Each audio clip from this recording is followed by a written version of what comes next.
schedules, the airplanes that when you get on them, they tell you the auxiliary power is gone. But through it all, we thank God for His grace and God's mercy to be here. Let me first of all start out by saying everything that I say today, blame Alan, Shirley, and Bob Zellner if you want to fight somebody. For the reason, Al said, you know, my schedule said, you can't do this, you've got 4 events, Al, you gotta go. So we're here. We just left yesterday on the mall speaking just before the Pope and talking about the need for moral action around climate change and the climate.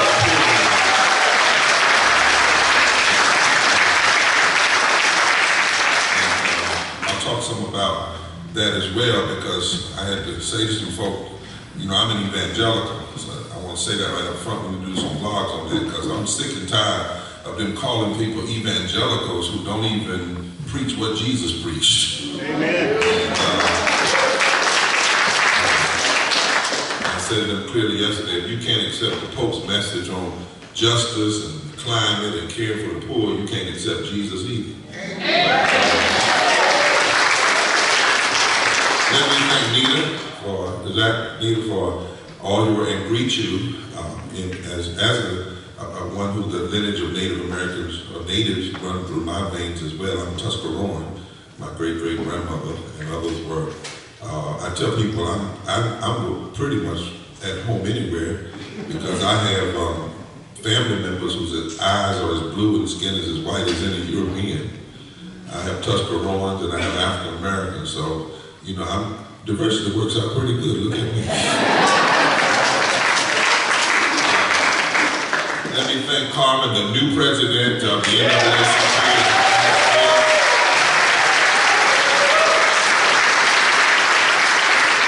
Let me honor Dr. Hayes, our former president, because we all know that history has continuums, and so I honor him and members who've been here throughout the years. And then certainly, Denise, thank you so much. You get me in a lot of trouble, some of the stuff you write, but I love it. Life is just not fun without being in trouble. So, and Pastor, who is a son of Emmanuel, in Charleston.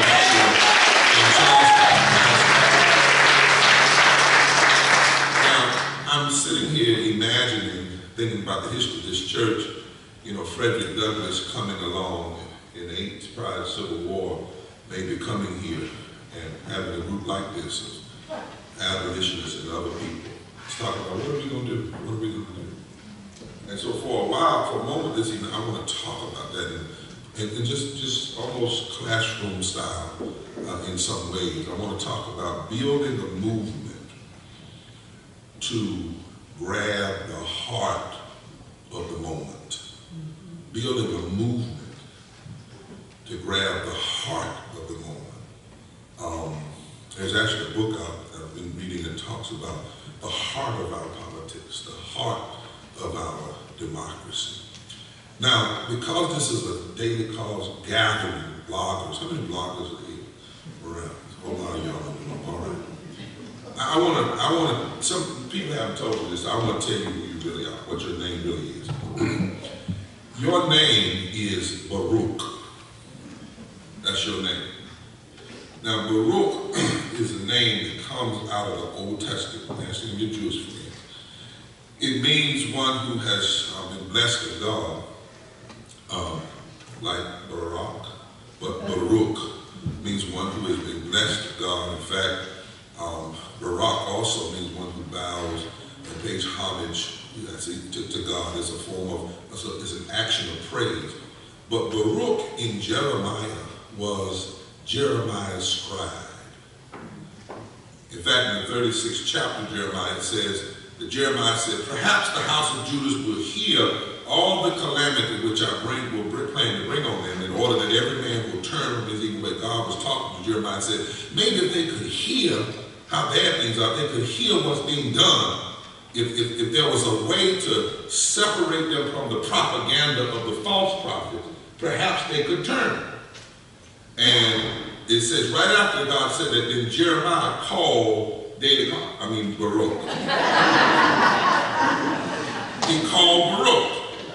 And Baruch was the son of Neriah, and Baruch wrote on a scroll at the dictation of Jeremiah all the words of the Lord that the Lord spoke to Jeremiah. So Baruch became the voice of the prophet. Baruch extended the moral voice of Jeremiah. Baruch, if there was no Baruch, you wouldn't really, the message, the prophetic transformative message that could save the nation from its peril would have not gotten out. So every movement, moral movement of conscience, needs a Baruch mechanism. Bloggers. And it's all, Jesus had disciples. Matthew, that's what you get the gospel. John, writers who told the story of the gospel in different ways, but preserved it so that it could reach a much broader audience, because Jesus in his lifetime never went more than 30 miles from his home. But the message. Peter had Mark. Peter was not a good writer. He was not a learned man. But John Mark was his Baruch, his blog. Acts, all of the great works of the Acts of the Apostles would have been impossible without this guy named Luke, who was a doctor and a correspondent. William Lord Garrison had the Liberator. Elizabeth Stanton and Susie B. Anthony wrote The Revolution. Frederick Douglass had the North Star. NAACP had the Crisis. The grandson of William Lord Garrison wrote The Call to the Nation that produced the NAACP. 1898, the first thing that the persons who desired to destroy the Reconstruction politics of the South burned down was the Wilmington Journal. Before the Gatling guns began to shoot and kill people in 1898, the first thing they destroyed was the mechanism for getting the message out. So today, we still need Baruch. And that's the role that groups and bodies like Daily Kos have to provide. And we have more tools that we can use. Because if the moral message is isolated, then the propaganda of extremism wins. But if the moral message and the message of social consciousness and social justice is amplified, there is a proven record that it will touch the heart of the nation. It will touch the heart of the nation. That's why this country, this world, has always spent a lot of energy, especially those who would be the oppressors. They always spend a lot of money in silencing the voice. That's why Dr. King, in his sermon on Palm Sunday, before he was killed exactly 1 year later to the date, preached a sermon. There comes a time when silence is betrayal. Now, first thing we got to get out, the message we have to get out clearly to teach people, is because we can't assume people understand, is why the forces of extremism have captured a significant imagination of this country. Why is that? Why is this stuff that you and I look at and it seems so crazy and so ridiculous able to flourish? Why is it that folk will pay money to advertise on Fox? You can't just say that people are silly. There's somebody's doing something. And they're shrewd. They may not be, it may not be nice, it may not be truthful, but you have to give it to them that they're shrewd. Jesse Helms was shrewd. And I learned something from Jesse Helms, because I understand a broke clock is still right twice a day. And what Jesse Ham said something to a group of us one day. He said, I'm only searching for 51%. I'm not trying to save the whole world. He said, give me 51% and I stay elected. So what is it? What is it? So what's got? Well, I think there are 3 or 4 things. One thing we have to remember is the key in helping people understand that in 1974, Charles Koch, the brother of who? David Koch, the sons of Freddie Koch, who called for the impeachment of Justice Warren and Eisenhower when Warren presided over the Brown decision, and Eisenhower said that public education was a matter of national security. You can't miss that. What the lineage of extremism that they're connected to. But in 1974, 11 years after the March on Washington, Charles Koch basically took the strategy of Dr. King from progressives, and progressives gave it away. See, in 1963, Dr. King, when he was in Washington, never told us to keep going to D.C. In fact, he couldn't have gone to D.C. unless there were state movements from the bottom up. He never told us to keep going and have rallies in D.C. and anniversary celebrations in D.C. Only time Dr. King talked about going back to D.C. was if you were going to stay and engage in radical civil disobedience to change the structure and the conversation and the reality of this country. At the end of his speech, he gave us a plan. He said, go back to Alabama. Go back to Mississippi. Go back. He was listing out, go back and build state-based movement. Charles Koch in 74 said this in a speech. The most expected, it says, the most effective response was not political action, but investment in pro-capitalist research and educational programs. In other words, institutions they built that reached the public to tell them about libertarianism and anti-government philosophy. The Times quoted Cox as saying, the development of a well-financed cadre of sound proponents of free enterprise philosophy is the most critical need facing us today. And so they and other billionaires put their money into think tanks, communication outlets, publishers, various medias with a long-term plan to build from the bottom up. This apparatus has pounded out corporate conservative propaganda 24/7 from the bottom up for decades. He says, if you understand what's happening is, this is how they were able to first take over state legislatures and thereby take over the Congress, which then means they nullify the power of whoever's president. This is how they were able to get Congress and state legislatures to lower taxes on rich corporations, break unions, defund schools, and the rest of the things they have made them so much money and wreak havoc on the rest of us. The money, watch this, was not for politicians who would run for office initially. It was to build organization from the bottom up to execute long-term strategies to get what they want, not today, but tomorrow. That was Dr. King's strategy. And they took it, bam, and financed it. The article that was in the Times goes on and said the moral of the story is the right. Now, I'm going to come back to that in a minute because I don't like that language. That's another thing we got to be free from. But for right now, the right put its resources into long-term movement building. You go back, ask what's Bob's name? Bob Zellner. You ask Bob Zellner, did they have rallies or did they have campaigns? They had campaigns. You don't remember movement. They didn't have rallies. They had campaigns. But listen, he says the right put its resources into long-term movement building, setting up think tanks, radio shows, blogs, entire network to reach the public, to persuade them. This is the moral, to persuade them that conservative ideas would make their lives better. They infiltrated and took over organizations like the National Rifle Association and set up rapid response organizations to pressure politicians. Our side, says the author, took money and resources and put it into candidates.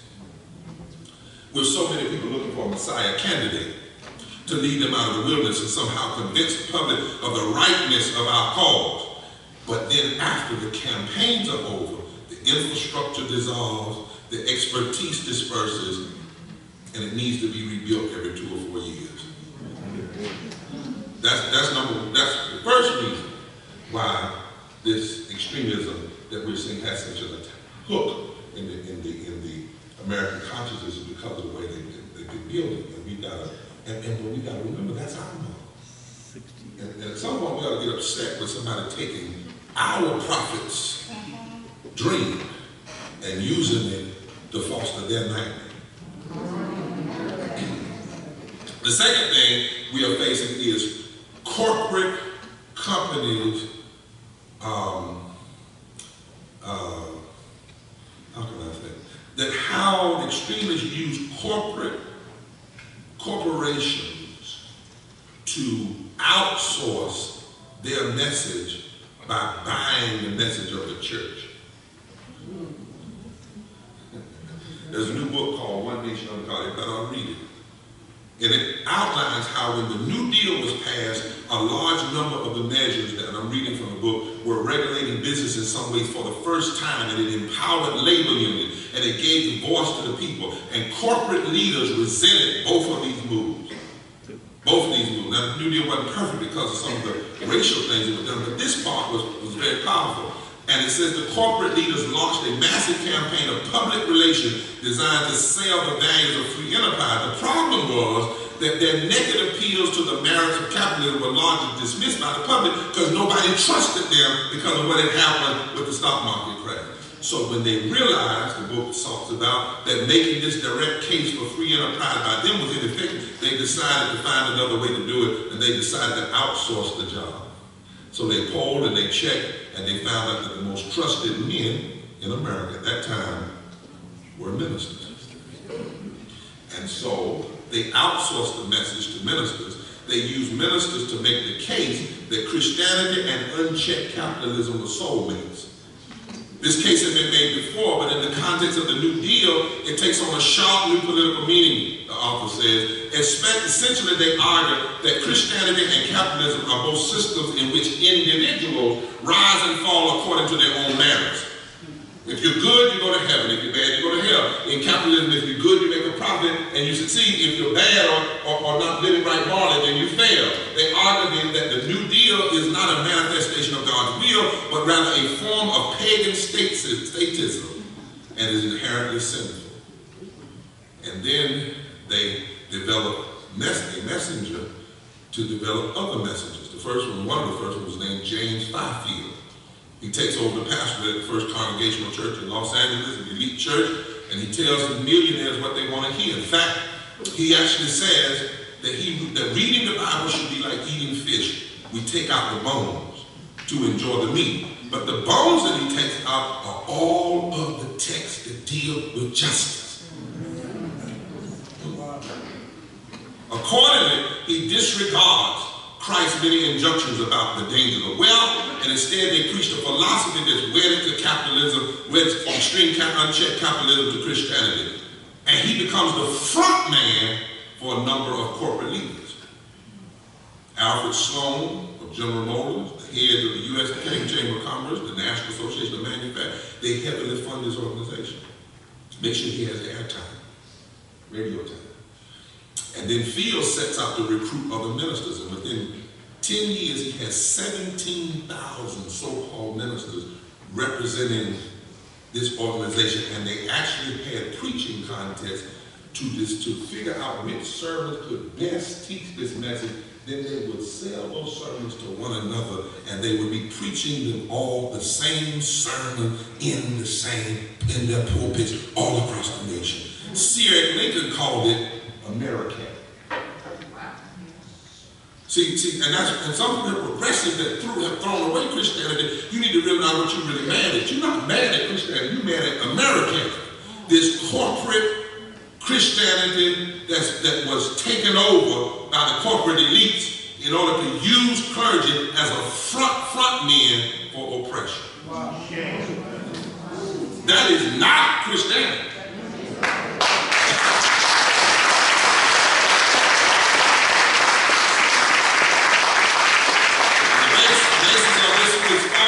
False theology is you do good, you get wealthy. Therefore, poverty is related to individual moral actions rather than systemic injustice and systemic sin.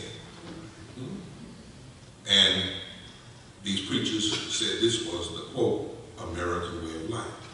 So that's the second reason why this extremism has such an attack on the, and we got to challenge that in our writings and our blogs.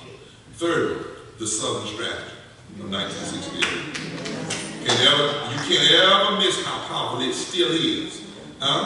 It's a long-term plan. Kevin Phillips told Richard Nixon, you can't go out here using the N-word like that. You can't do George Wallace. You got to find a way to separate, and you don't have to win all the country, but you got to lock down the South. You have to lock up the South. Now, how do you do that?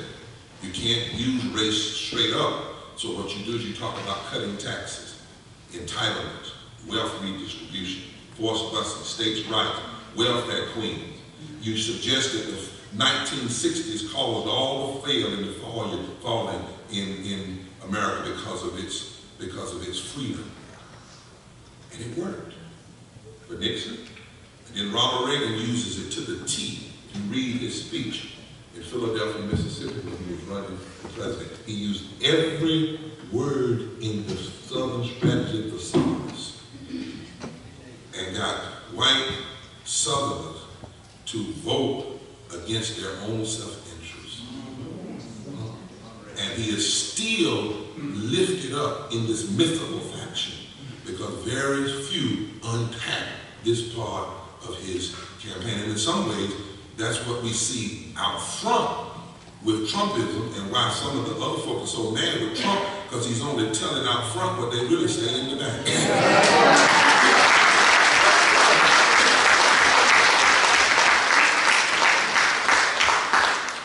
And it's been used again and again, and it still has locked up the South. Now these are the three. This whole piece around this Charles Koch and them hijacking the process for building from the ground up, the corporate takeover of the Christian pulpit, and using pastors as front men for what I call a heretical form of Christianity that's really a kind of Americanity, and then the continuing hold of the Southern strategy, not just on the South, but on many of the suburbs, even of the North. Now, that's how I believe we get to this place where you have entitlements being bound up with a racial narrative. So you get, for instance, many whites in the South voting against the very things that in the 40s actually helped them and their families get where they are. But after the 60s, the entitlements were racialized. The narrative was so racialized. And then used to suggest to Southerners many times, your problems are because these folk are now having access to what your people had access to in the 40s and 50s, and they don't deserve it. So you end up voting against your own self-interest. Let me show you how it works quick. So you have people in our state right now in North Carolina against Medicaid expansion because the way it's been framed by the extremists who try to say they're Republicans, but they're really not. It's been framed that it's entitlements going to them, when in fact 346,000 of the people being denied are white. And so now you get this narrative that the pathway to a great America, and here's what they're selling. And sometimes when I hear what they're selling and just break it down neither to a very, very basic term, I said, we can't beat this argument. The question is not how strong they are, it's how weak are we. Because here's their whole politics. Their whole message is this: if you want a great America, deny public education and attack teachers, deny labor rights, deny living wages, deny immigration rights, deny women's rights, deny LGBTQ rights, and deny and suppress voting rights. And if you really, really, really want a great America, make sure people can get a gun quicker than they can vote. Oh, and if you want to really have the top of the top America, then use false notions about religion to turn people over again, and just find, I hate to use the word, I don't know how to use it because somebody take it out of context, but as Cornel West says, find the way to new end people. So you got to do the George Wallace dance, but you got to create new ends. So you make the Muslims and the LGBT community the new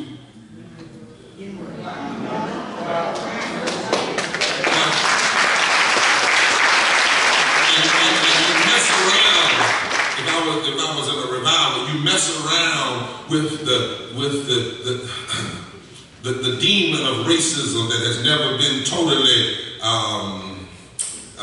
exorcised from the existential reality of America.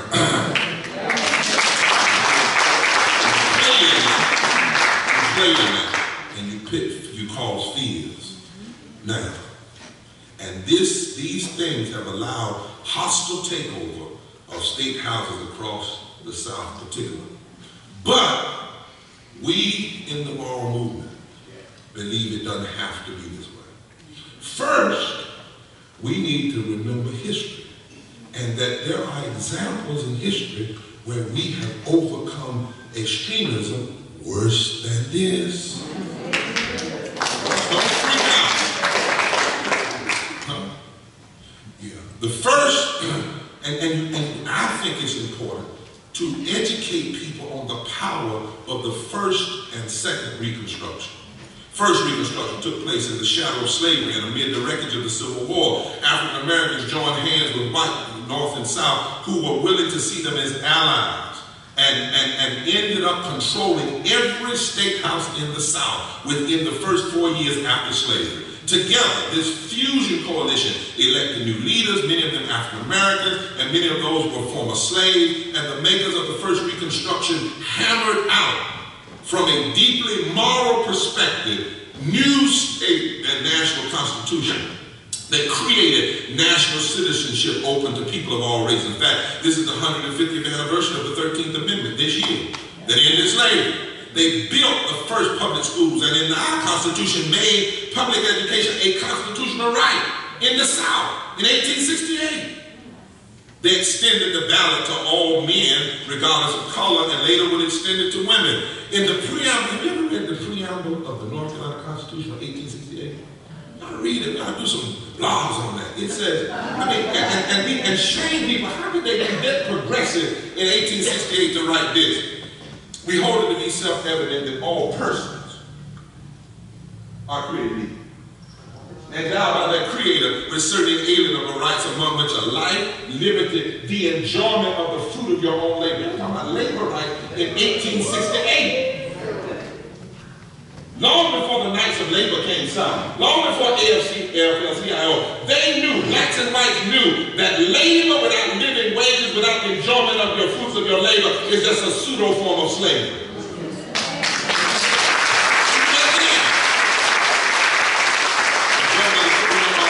And the pursuit of happiness. They guaranteed public education. They guaranteed equal protection under the law. 1868. They embraced new rules for the courts and criminal justice, and they expanded the democracy. But remember that within 4 years, the experiment of Reconstruction faced powerful opposition. Many former Confederates saw black citizenship and black leadership as inherently illegitimate. They first attacked white people. The Klan was in some way formed first to attack white people. And in North Carolina, it was not some backroom person with a straw in his mouth. It was the leaders at the University of North Carolina. Colonel Saunders, who has a building still named after him, who led the formation of the Klan. They attacked white African American leaders. They began to wail against taxes, because if the government had the right taxes, then it could fulfill the promises of post-slavery economy and of lifting up the former slave. They hated public schools. They wailed against taxes because they did not want white and black children to be educated at the same level. They took on the ballot box. They didn't undo the 15th Amendment. They just began to put all kinds of impediments. They abridged the 15th Amendment. And they took over the courts. You know, back then, they took over the courts. The Tea Party, that's wrong century. They took over the courts. In 1875, we passed a law in this country, civil rights law, that made it a felony. Think about that, a felony for a business not to serve in African America. By about 1883, by slowly going underneath, building from the bottom up, they took over the courts and they nullified the Civil Rights Act of 1875 and 1883. And there was but one dissenter, Justice Harlan. And what did they claim to do? What did this group claim to do? This was their marching order. We have come to take back America. I'm just saying. We have come to redeem America. Look, redeem. They use moral language for an immoral activity. And by 1898, with the Wilmington Riots and the Native Springfield Riots, all of the gains of the first Reconstruction had basically been overturned. But then you get a second Reconstruction, 1954. Blacks, whites, Latinos, young people come together. I like to say it began with Brown. When you get 9 justices, one a former Ku Klux Klan member, to overturn separate but equal. It took 40-some years, 47, 46 years to do that. Constant movement, building off of the dissents of Justice Harlan. That's what Charles Hamilton used to do. He built off the dissent. By the way, let me just put here, you must dissent now, even if change doesn't come now, because you don't know how your dissent now will help change come later. Don't judge winning on what happens tomorrow. Sometimes your role is simply to set up the foundation that will provide change. You might be dead and gone. So those of you that applaud it, don't get discouraged. Because you don't know who's going to read what you write 10 years from now. We had this second Reconstruction. Think about what came to second Reconstruction. Integration of desegregation, not integration, of public school, Medicaid, Medicare, expanding Social Security, economic opportunity, the Civil Rights Act, the Voting Rights Act, minimum wage, the war on poverty. Fusion happened, fusion. And then again, the Dixiecrats, the extremists, conservative revolted. They couldn't stand it. They turned to violence and terror, and then they decided to launch what? The Southern Strategy. And they used the Southern, and guess what their mantra was? We must redeem America. We must take the country back.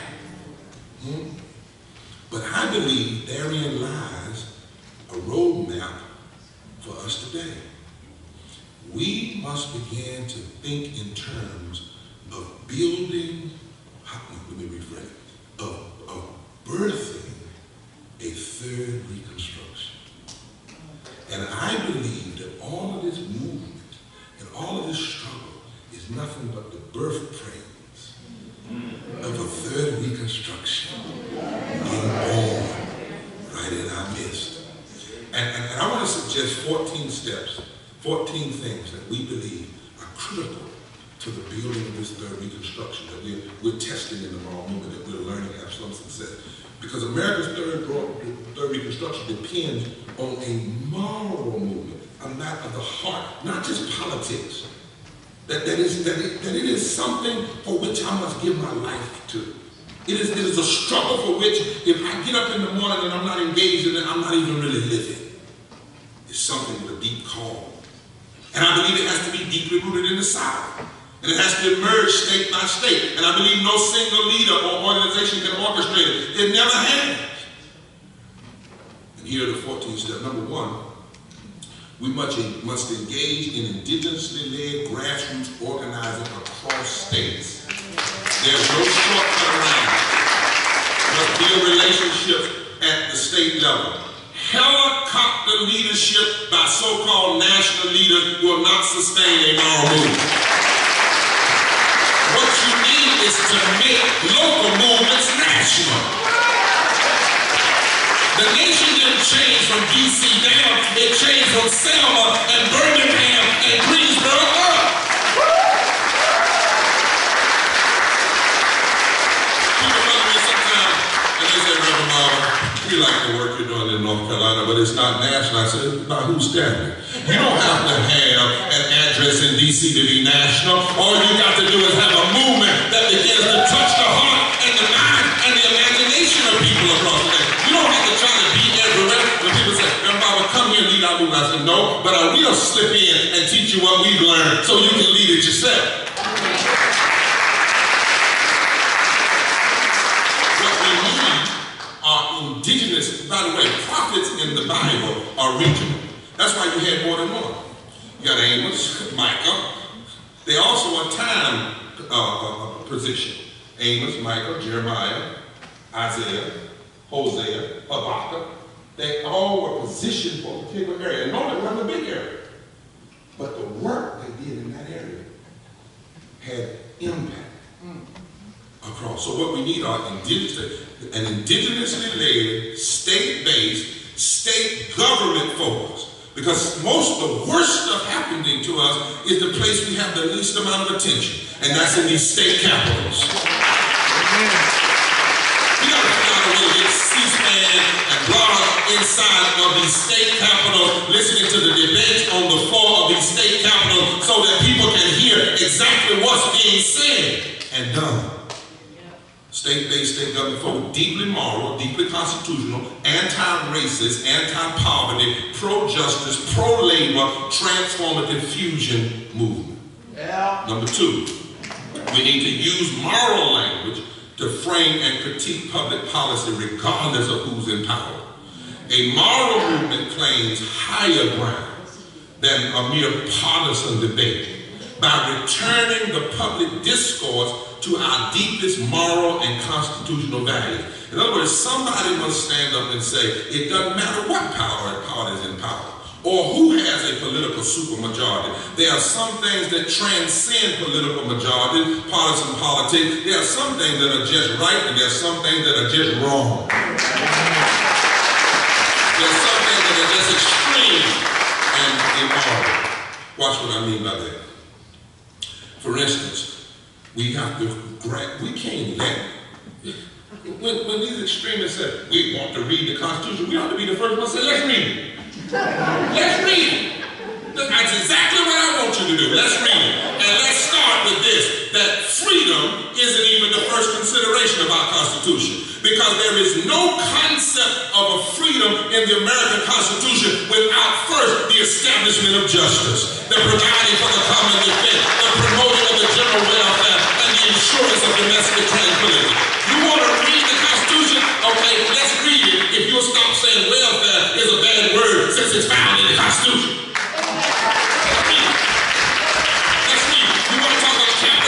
But let's talk about capitalism that must establish justice, because that's the only capitalism that's legalized in this country, and anything else is constitutionally inconsistent. Let's read it. And then, and also a moral argument frees us to touch on that. So I didn't know I was a slave. Go ahead, it's all right, white people. Tell me, I didn't know. Tell your neighbors that gave up. I'm going to prove to y'all we all are slaves, but we're going to be free today. Say, I didn't know I was a slave. Now let me tell you why I know we're slaves. Because how many of us, when we talk, we still use that language, right and left? Why? Why are you using language from the 17th century? That's where it came from in the French Revolution. When the right wanted the monarchy and the left, why? Why do you put people in boxes like that? Why do you use the language conservative versus liberal? I'm both. Catch up, I'm liberal. How So I'm conservative. How do you allow people to call themselves right that are so wrong? Why do you put yourself in a linguistic box when you debate them? Why do you give away 50% of your argument? Why do you call somebody right if you won't then turn around and tell people they're wrong? So I told you. Why do you say conservative when if justice and promoting the general welfare and the common good is the essence of our Constitution? And conserve means to hold on to the essence of, and if everything they do undermines justice, then how do you allow them to get away with calling themselves conservative? You see what I'm saying? I know it makes your head hurt, but somebody has to begin to change the language, because language is either a tool of liberation or it's a tool of domination. And when you're fighting an adversary, you don't let them tell their story, nor do you use their language. That's how you only call people Republican. How do you call somebody Republican and claim they're kin to Abraham Lincoln and they're fighting for voter suppression? So what do we call them? Extremists. Moral language gives you new metaphors, new ability. And you can say, the reason I'm against this policy is not because it's left or right or conservative. I'm against it because it's constitutionally inconsistent, it's morally indefensible, and it's economically insane. And we certainly have to challenge the hypocrisy of the so-called, religious right, especially when they're so wrong. The fact of the matter is, I'm a theological biblicist. So let me let you all know, and we got to get some logs out on this. The greatest sin in the Bible is the sin of idolatry. Second, self-worship. The second greatest sin that has always existed wherever people worship themselves is injustice. And there's more than 2,000 scriptures in the Bible that deal with the issue of injustice toward women, the stranger, the poor, the sick, the hurting, the unaccepted. If I had time, I'd go through them. I'm not going to go through them. But my point is, how does somebody get to call themselves a conservative when they liberally leave out so much of what God is really concerned about? No, but how do you claim, if you just take from how do you claim to be conservative when you talk more about what God talks the least about, and the least about what God, you talk the least about what God talks the most about, and the most about what God, you got 2,000 scriptures that talk about justice and how you treat the vulnerable and those around, and not one on prayer in the school. You got 2,000 scriptures. You might have 3 that talk about homosexuality, and not one of those trumps this scripture. You still must love your neighbor as yourself.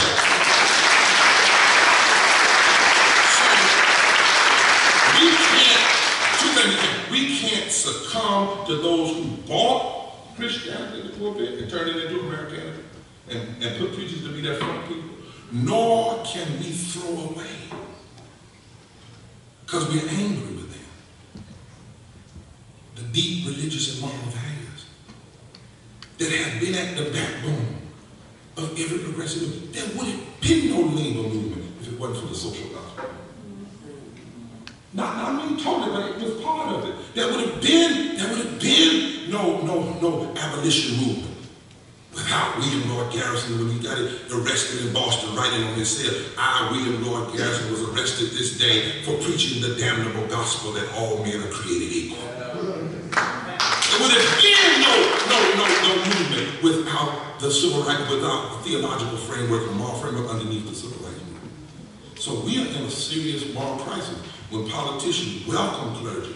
Some of them, when they talk about abortion, prayer in the school, homosexuality, or when they speak out on poverty, unchecked capitalism, labor rights, healthcare, criminal justice reform, climate control, and raising the living wage, they say, oh, you got to be quiet now because you're talking politics.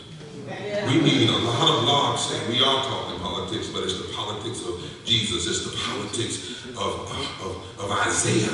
It's the politics of prophetic social consciousness. And moral framing allows us to change the language.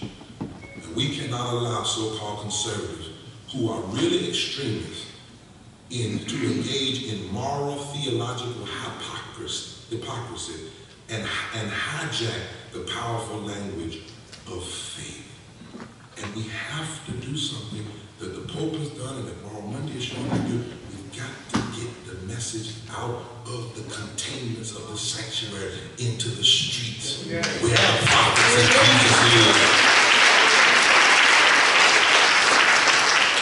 And then if we do this moral framework, we can unite around a moral agenda. I don't go to a lot of meetings now that want to sit down and wait 3 days to figure out what the agenda is. You know, we ought to be clear on at least some basics. Let's see if we agree. I believe a moral agenda should be number one, that we're going to secure pro-labor, anti-poverty policy that ensure economic sustainability by fighting for full employment, living wages, the alleviation of disparate unemployment, a green economy, labor rights, affordable housing, targeted empowerment zone, strong safety nets for the poor, fair policies for immigrants, infrastructure development, and ceasing war baiting and extreme militarism, and a fair tax reform. I think we ought to agree on that.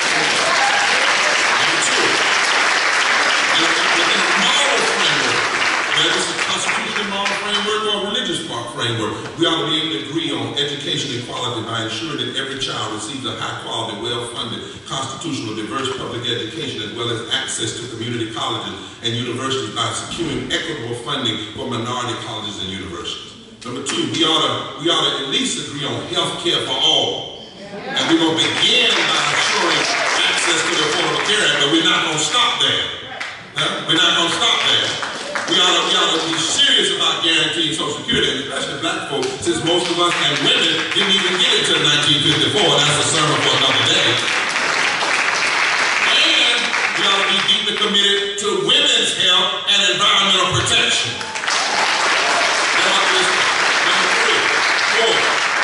I think we ought to be able to agree morally on fairness in the criminal justice system by addressing the continuing inequalities in the system and providing equal protection under the law for black, brown, and poor white people.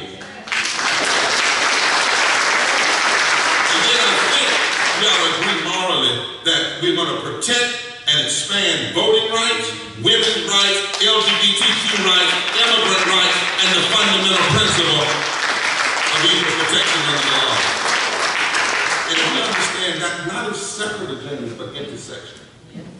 That there's a moral glue that intersects all of those. That all of the people fighting each of these issues is fighting all of those issues. Yes. When you check their voting record, the same people fighting environmental justice are fighting public education. The same people fighting public education are fighting Medicaid expansion. The same people fighting Medicaid expansion are fighting women's health. The same people fighting women's health are fighting against the LGBT community. The same people fighting the LGBT community are fighting the labor rights community. So if they are cynical enough to be together, we ought to be courageous and smart enough to come together.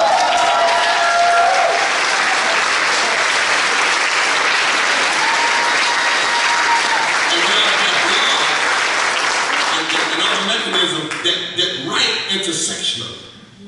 Let me show you what I mean. Here we are 50 years after voting rights come today, and we have less voting rights than we had in 1965. That should not be just a concern for the NAACP. You have to understand the attacks on black and brown voting power. 33 states have 133 proposals still being pushed. We've had a 2-year filibuster. 2 years strong, 30 people, 24 hours and 30 minutes. We've had a 2-year filibuster since June 25, 2013 of the Congress failing to do what the 15th Amendment says it has to do, and that is enforce voting rights.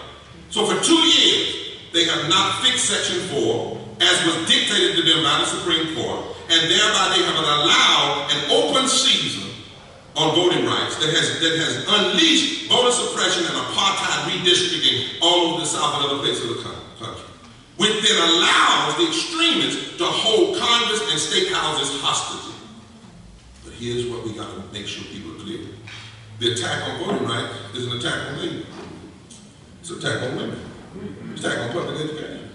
Remember the model. If you lock up the South, then you lock up progressive politics.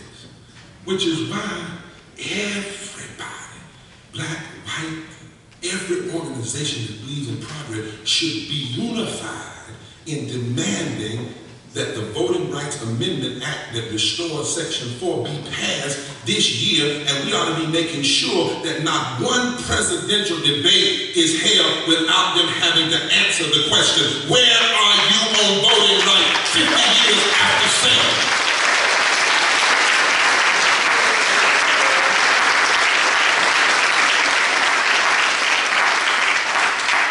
And not allowing them to make it just a black issue. It is about black and brown people, but it's also about this power of fusion politics and hindering the ability of black and white and brown people and others to be a fusion politics that can transform and fundamentally change this nation and birth this third Reconstruction. And North Carolina is today's Selma. Because the case in North Carolina is the test case. Because if they were to get away with this case in North Carolina and basically argue that a state can change its laws any way it desires, particularly when you don't have Section 5, but more importantly, the argument they're putting forth is that as long as it's state policy, they can retrogress. When they see a policy that's actually benefiting black and brown and white people coming together, they can use race as a pretense to retrogress, and there's nothing the courts can say about it. If we get, that becomes the standard. And they were to win, then that means it's unleashed all over the country. The second example of why we got to understand the intersectionality of this issue is what just happened in Charleston. When the governor stands up and says because 9 people died, they're going to now bring the flag down. And some people had the nerve to applaud that. First of all, the flag shouldn't have been up. It was taken down at the end of the Civil War. It shouldn't have been up. It's a lost cause. But more importantly, listen to the narrative. What she suggested was only black death matters. We got challenged that. Why didn't black death challenge? See, you know, he had boycotted for 15 years, but 15 years of living people didn't get the flag down. Only when 9 people died, that's going to mess up your summer economy. No, and they can't just die now. They can't just die. They have to die brutally, and then the people have to respond to that death right. You can't be in the street. You can't demand other things happen like Medicaid expansion, living wages. You can only talk about the flag coming down, and then you have to be settled for that flag coming down. Then you have to watch us do all of the formal pomp and circumstance when it comes down.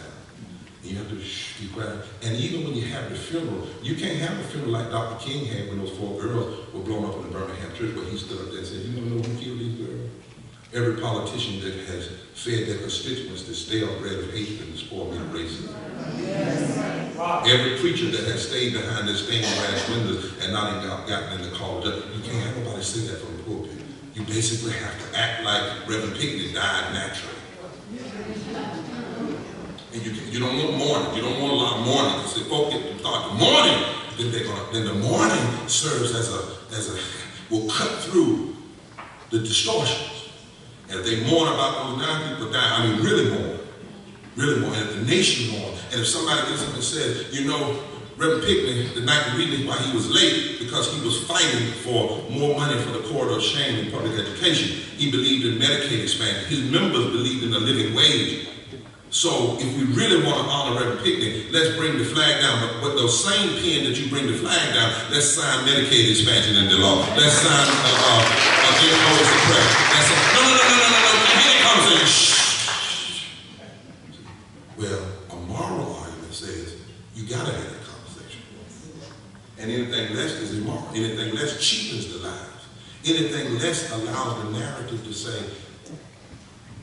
only black death matters.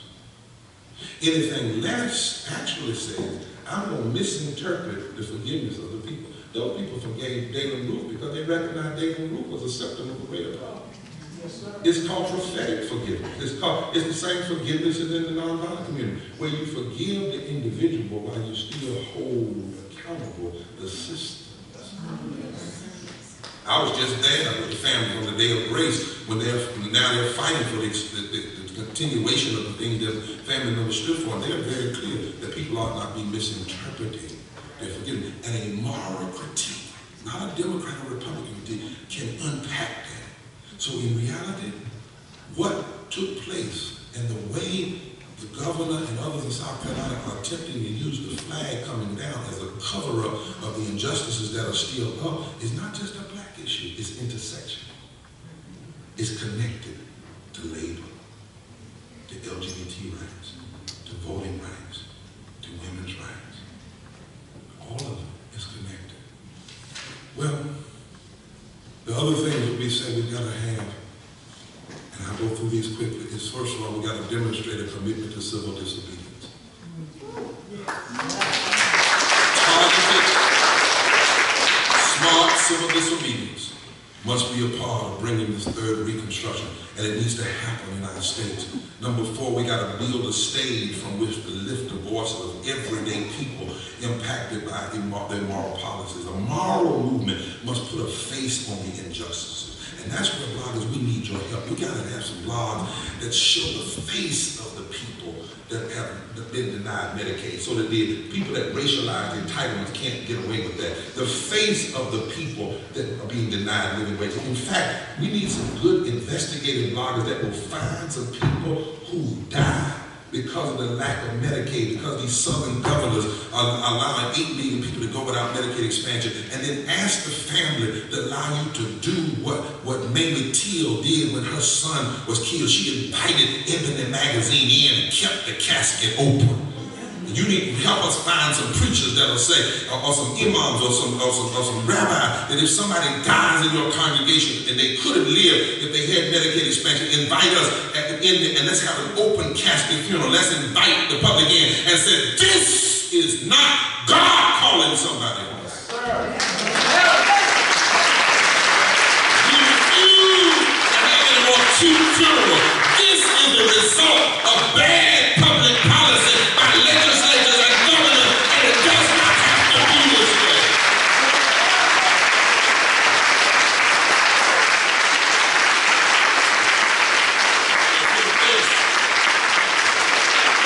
We got to put a face on these 14 million poor children that exist in the richest nation in the world. We got to put a face on our immigrant brothers and sisters.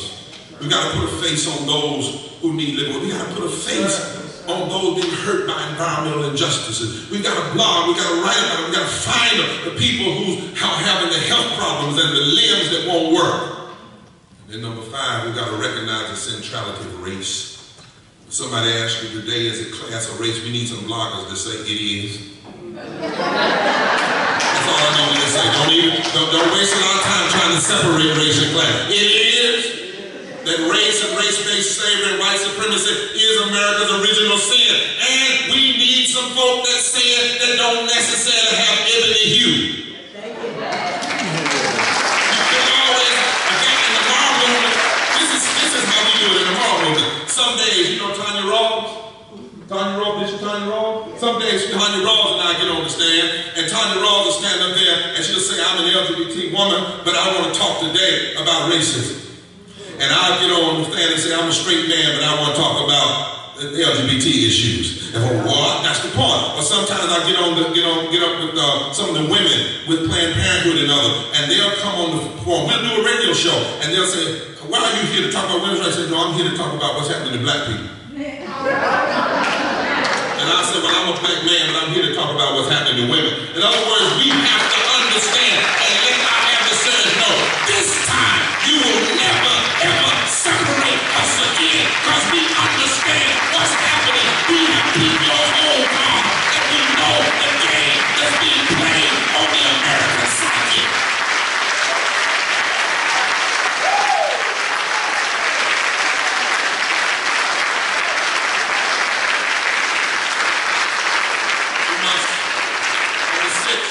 We must build a broad, diverse coalition of moral and religious leaders of all faith. All faith traditions are not the same, but if you check them all, justice and love are at the center of them. And we have to, in particular, hook them together, whether they be Christian, Muslim, Hindu, or otherwise, and it's possible. And Daily Kos, we need folk to help us lift these voices. The Pope is not the only one saying it. There are a lot of prophets that have not yet bowed to the forces of oppression, but they don't have a space. They don't have a place for their voices to hear. And I believe it's time for you to help amplify, not just William Barber or you, but there are a whole lot of people amplify them. They can begin to grab at the heartstrings. Then we have to intentionally diversify the movement with the goal of winning unlikely allies. Fusion politics is building a way to be in relationship with people that you wouldn't normally expect. Then number 8, we got to build transformative long-term coalition that doesn't just measure success by electoral outcomes. We got to understand the connectivity of our issues, and the greatest myth of our time is that extreme policies only hurt a small subset of people, such as people of color or the LGBT community or the poor, when in fact they hold us on. So when you tell the story tomorrow Monday, yeah, it may be inspired by the NAACP, and I may happen to be African American, Native American, a little white, and all of that as an architect. But the reality is, in this movement, we have learned we are black, we are white, we are Latino, we are Native American, we're Democrat, we're Republican, we're independent, we're people of faith, people not of faith, but believe in a moral universe. We are natives and immigrants, business leaders and workers, the unemployed, doctors, the uninsured, gay, straight, students, parents, and retirees. We are North Carolina. We are America, and we don't intend to go anywhere anytime soon. Number 9, we must make a serious commitment to academic and empirical analysis of policy. We got to find a way to elevate academicians who understand the movement in the street and can give footnotes. But the worst thing you can do is be loud and wrong. Everything I'm reading up here has got a footnote to it somewhere. But we need to almost have a core of scholars that work with Daily Kos and that give you that empirical stuff, and then you figure out the way to break it down in a way that the people on the street can hear it. Because moral issues are not impractical. That's why one of the textbooks of our movement is The Cost of Inequality by Joseph Stiglitz. It is the powerful analysis because it actually shows that it's costing us more to keep people poor and bound. Yes, and then number 10, we've got to engage in voter registration and education. Because the power of a fusion coalition is based upon a diversified electorate, and we've got to do it with hope. Do you know that if you just register 10% of the unregistered black people in North Carolina and get them to vote, and then get a good you don't even have to get 50% of white folks, just a good, strong core group of them to vote, their future, not their fears, is over for the extreme. If you register 30% of the unregistered black voters in the South and connect that with progressive whites and Latinos, do you realize the solid South will come tumbling down? And there's battle on all of this. Number 12, we got to pursue a strong legal strategy. We got to have some lawyers that see themselves once again as social engineers. That don't say, well, this has never been tried, and I don't know if I can win. But they fight because they believe in the fundamental principle of our Constitution. And the lawyers that take what we do in the street into the courthouse. And when that happens, we will find ourselves winning in some different ways. Then we got to utilize social media, coordination in all forms, video, text, Twitter, Facebook. You know, Harriet Tubman didn't have text, Twitter, or Facebook. She got 500 people out of slavery. I wonder what we could do. All she had was moss on the north side of the tree, a North Star, and a 38 pistol in case you got scared and you didn't want to go back, you didn't want to go free, and she will make sure you were not going back to slavery. but the mainstream media don't often tell our story. We had 100,000 people in the street in North Carolina on a winter day. The mainstream media didn't talk about it. And that's but you do. And then we've got to use the cultural arts like Yara. A movement is only as strong as the songs we sing together. Study the history of the cultural arts. Watch how she got up here and in 32 minutes had us all as one family. But this time we got to do the music and the spoken word and the storytelling and the visual arts. And we got to make sure that the images, I tell progressive sometimes, y'all don't know how to have rallies. We have rallies and some prima donna that won't even go to jail gets up to saying, no. Tomorrow Monday, you can't hit the mic unless you're ready to hit the jail. You know what I'm saying? No. Making sure that the music matches the message. Yes. Daily Kos, we need some help in elevating voices like y'all, not just the song, but the stories behind the song and beginning to have a way that people can click something. I don't know what the something is, and they can just all day long listen to spoken word. They can just erase and exercise all that other propaganda out of their head until they go somewhere talking about, hold on, keep your eyes on the prize. And then lastly, we must resist the one moment mentality, because we are building a movement, and no one victory will ever usher in the beloved community, which means no single setback can frustrate us. We are building up a new world, and we have to have a movement. And if we do, what can happen, Bob? I can tell you what I know. Look, we can have a radical revolution of moral values, which is the key to the third reconstruction. Yes. We can change the consensus. We haven't won all the elections yet in North Carolina, my dog. But you know, when we started, the governor was at 50% of the poll. Now he's at 30 and falling. We started, the legislature was at 40%. Now they're at 19 and falling. When we started, less than 50% of the people were against, were for, protecting voting rights. Now over 50%. Less than 50% of the people were for Medicaid expansion. Now somewhere near 60% are for Medicaid expansion. Less than 50% of the people would accept the tax up hike to pay for public education. Now more than 50% of the people will accept it, because a moral movement and argument changes the game. We've been able to mobilize tens of thousands, 100,000 in the South. We've been able to mobilize in places unexpected. 1,000 people have been arrested, more time than any time in history. We've been able to win in unexpected places, like Asheville, like Mitchell County. There's 99% white, 89% Republican. One of our strongest branches now is in Mitchell County. One of the strongest movements is in Mitchell County. Mitchell County. You know what I'm saying?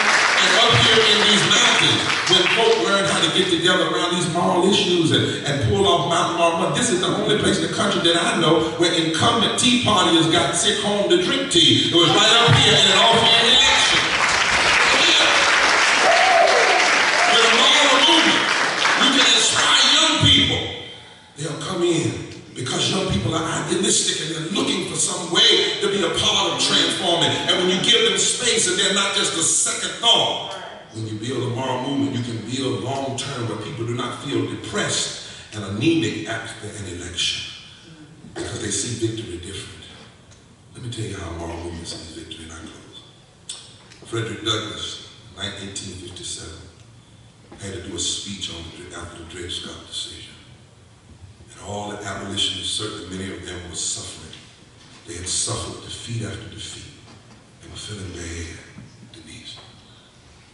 Somebody told Frederick Douglass in that meeting, we lose him. I don't know if he was in the name of the church or where he was. But Frederick Douglass said, well, that's one view. But it is, I thank God, only one view. There's another view.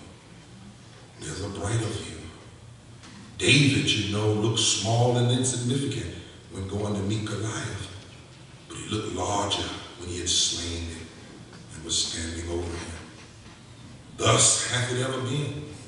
Oppression, organized as ours is, will appear invincible up to the very hour of its fall.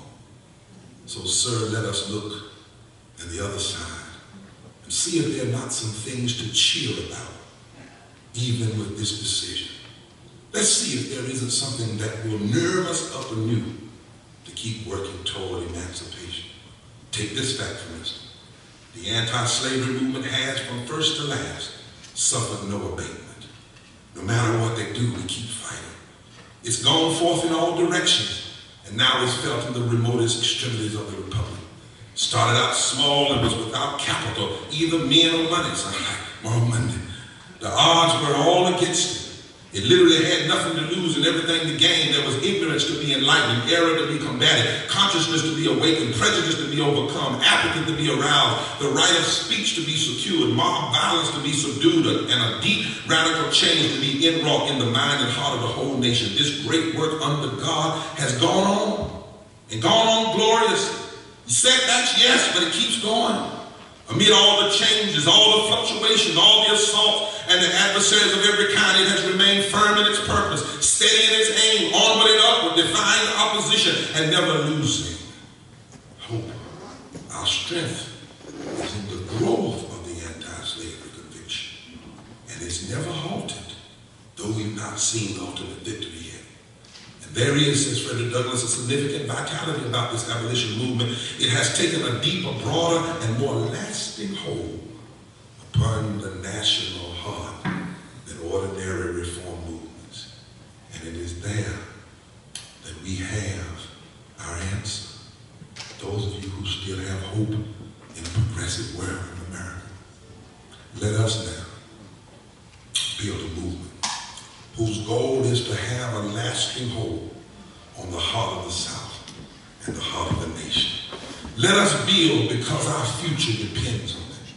Let us, like Henry David Thoreau, when asked if we'll repent for our activism, say, no, the only thing we'll repent for is asking what demon possessed us to be so quiet in the first place in the face of something else. Let us join with Mother Jones and remind every organization, your organization is not a praying institution, it's a fighting institution, it's an educational institution. Pray for the dead, but fight like hell for the living.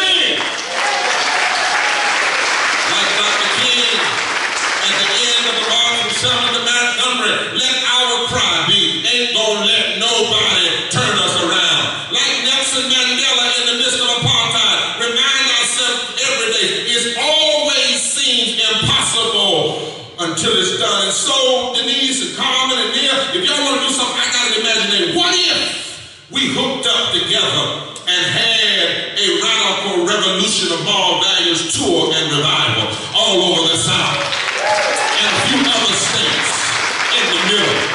And what if Daily Kos helped us pull this off? And what if James Forbes as a Moses and William Barber as a Joshua could get together and hook up with some other folk and pull this off? And what if we find 10 states with the worst records on voting rights and labor and living wages and child poverty and health care and criminal justice reform, and we get those 10 states to agree on a whole month of Moral Monday in March 2016, right in the middle of the election, and we change the narrative of this country? And what if Daily Kos decide to become this generation for I believe we can change the heart of this nation, and our movement will never lose but grow and grow and grow and grow and grow.